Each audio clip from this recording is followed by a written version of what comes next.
Welcome back to my channel, Advocate Jayashree's Musings on Law. It's been quite some time, but of late we have been hearing a lot of discussions about not only the discussions, the term, UCC, wherever you turn it is like UCC. Some people are opposing it, some people are supporting it. We have absolutely no idea. Some people don't have any idea about what UCC is and what are the benefits, what are the pros and cons and all those things, obviously, because it is something which is a little technical in nature, if not too much. But we being individual citizens of our nation, I think it is our duty to know what UCC is and then to decide whether we have to support it or we have to oppose it. Now, let me make it very clear at the outset, I don't belong to any political party, nor do I support any political party or oppose any political party. I am not interested in all that. I just wanted to give a small hint, small explanation about what UCC is. The full form of UCC is Uniform Civil Code. As we all know what uniform is, we all used to wear uniform in school. So it means the same. Why? Because we should all be seen equally. It's not like some are rich kids, some are not so rich kids, some are from very poor background. So in order to ease out all those differences at the school level, we used to have uniform. So it is the same thing. Now you have all technical colleges following the same uniform. Okay, now why I am telling you about this uniform is because Uniform Civil Code has the same meaning applied to it. Uniform Civil Code. Why is it called Uniform Civil Code is because the civil side of every citizen becomes uniform in this case. It becomes same. It is not, for example, it's not an example, it is what is happening now. All of us know that we all belong to different religions, different caste, creed and whatnot, right? But when it comes to personal laws, we are more into religion. So India is of diverse nature. So we have many people of many religions living together peacefully and in harmony. And nobody wishes to nobody wishes to stop that, right? Now, what will UCC, how will UCC help in building up this harmony further? Or will it help? We have absolutely no idea. But what I can suggest as an advocate is, I can give a small explanation about what Uniform Civil Code is and all of you can decide whether to oppose it or whether to support it. Now, the most basic thing is it brings the same to all the citizens irrespective of their religions. Now this is what is written in the Constitution as well. Everybody should be treated equally without any discrimination. In some cases it doesn't happen, in some cases it happens. So let us keep all those things aside, let us keep the politics of it also aside. We will now concentrate only on Uniform Civil Code. So what does Uniform Civil Code bring to the table? Uniform Civil Code brings to the table equality among all human beings as such, irrespective of their religion, caste, creed, upbringing, social status, economic status. Nothing is the criteria here. Now what we have here now, presently, before independence we can say, or even after independence, whatever were the laws enacted, we all have our personal laws, which stems from our individual cultures. Of course, each of us have our own culture, so it stems from individual culture. So what has happened was, we all have been having our own personal laws. Like Hindus have their own personal laws, Muslims have their own personal laws, so are known as Mohammedan law. Christians have their own personal law known as Christian law, right? And in case there is some interreligious marriages or whatever, then we have something called the Special Marriage Act also. Okay. Now why do we have these personal laws? What does it cover? Personal laws. Personal law covers our, we can't say daily life, but we can say something which is very personal to us. something like marriage, divorce, succession, adoption, maintenance of the family. I mean to say, when there is a divorce happening or something like that, then there is something called maintenance which the wife or the husband can claim. Again, it depends upon the personal laws. Okay, so adoption, and then we have the succession to the property, who all can succeed and in what manner. Say for example, Hindu law has class 1, class 2 heirs, Mohammedan law has its own laws, and Christians have the lateral and the vertical succession rules. So each of us have our own rules and our own regulations. So personal laws are basically based on whatever has been there in our culture. That's how it has developed primarily. Of course, the implementation part we will not touch it, because in some cases the people who are concerned themselves don't come out, whereas in some of the cases the people come out and voice their opinion, saying that no, this is not the way the law should be implemented, and I will, what may come, I will exercise my right, I will not get scared, I will not feel threatened.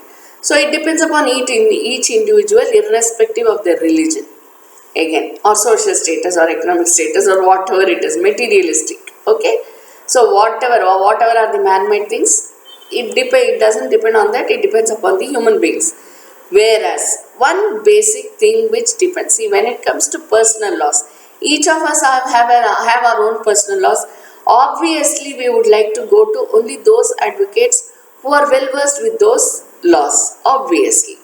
That is of course welcome, because not everyone can give justice to everybody. Therefore it is always better to approach the experts in the respective fields. But when it comes to uniform civil code, of course I am not saying that all advocates will get a chance to fight. That is not the criteria here. What is the criteria here is, everybody will have the same rights to fight their case and get the justice, provided they make up their minds. Okay, so now what will UCC give? UCC, in very simple 3 points, it will lead to equality among all human beings, irrespective of their religion, caste, creed. Clear? Okay, then the second point, it will lead to empowerment of women in its true sense, because now some of the women are unable to come out of their homes and give complaints or file cases. In some cases the parents don't allow, in some cases the culture doesn't allow. I will not call it as religion, because religion has nothing to do with all these things. So in some cases the culture will not allow. So in all these, when there are so many situations, where the person is unable to come out and file a case, it depends upon the human beings. They don't have the confidence, one. Secondly, situations don't allow. Sometimes the culture doesn't allow. We don't have this in our culture. Why do you do it? That becomes some places it becomes a threatened. So there's a threat. How dare you go to court? Or if you dare to go to court, this is what will happen to you. So all those things. In some places, we call it as settlements. But when the parties come to us, we try to be partial either towards the wife or the husband. In matrimonial cases, I mean. Or we try to be partial towards the men rather than the women, or the women rather than the men. So there are all some very practical situations which need to be addressed. And I feel with uniform civil code, provided it is implemented in its true sense, that's very important, provided it's implemented in its true sense, uniform civil code would bring equality among humans. That is one thing. And there is no need to first fight saying that my personal laws say this, my personal laws say this. Especially, when it comes to inter-religion or inter-caste marriages or anything like that. Some of the personal laws, the personal law itself says, in case you marry from out of this particular religion which you are practicing, then you will not get any property. So all these things, it affects on in a daily basis, day-to-day basis. So the citizens are affected. So when we say, suppose I want to marry someone from some other religion, I am old enough, I am not saying that, I am just giving an example. Suppose I want to move out. Okay, In that case, what happens? I will have to lose my property rights because I belong to a certain religion or I don't belong to a certain religion. The other religion person to whom I am going to get married may have it in his personal laws or may not have it in his personal laws. Therefore, he will also lose the property. I will also lose the property. So, there are lots of a situation which arises because we have different personal laws. And even when it comes to adoption, some of the personal laws says, don't adopt. You don't have the right to adopt children or parents or whatever it is. Some of the personal law says, okay, you can adopt, there is no harm in it. So there are so many. Some personal laws don't have succession rights at all for women. Okay, and in some personal laws, women have the right, but the men don't have the right. So there are so many things in this. So when it comes to the personal life of a person, what we prefer would be uniformity. All of us would like uniformity so that all of us can be treated equally. All of us can try to get justice. All of us will have the right to approach the court of law. All of us will have the right to approach mediation center. It's not that we go only to a particular place and not to the court of law. It is not that we go only to a particular place and not the mediation center, even though we would like to settle the matter and live peacefully. Right? In some cases, what happens? Lok adalats are being held for all civil cases. So, in that case, suppose a personal law says, no, you should not approach the Lok Adalat. Suppose there is no such personal law which talks about Lok Adalat. I am just giving you an example. But the culture does that.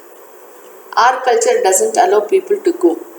So, our culture doesn't allow people to go is a very important statement which needs to be mended. So, for that, UCC will be helpful for those who want to break away from the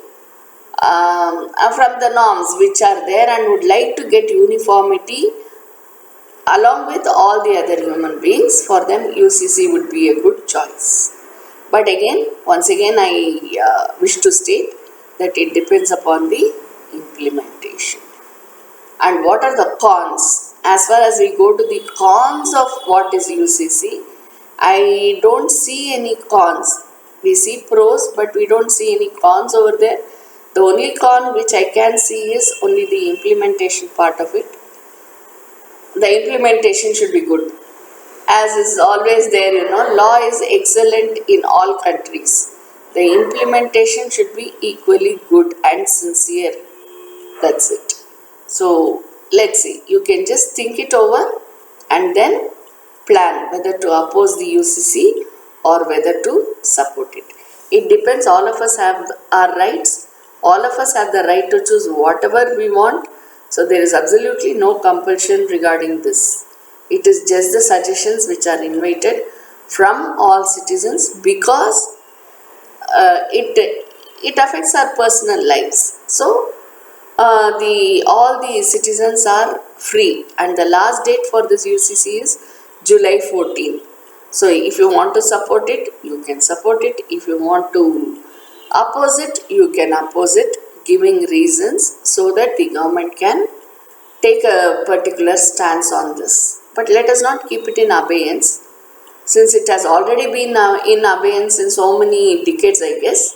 So, let us just put a full stop there. Either it comes into force or it doesn't come into force. We'll just stop it at that. Thank you.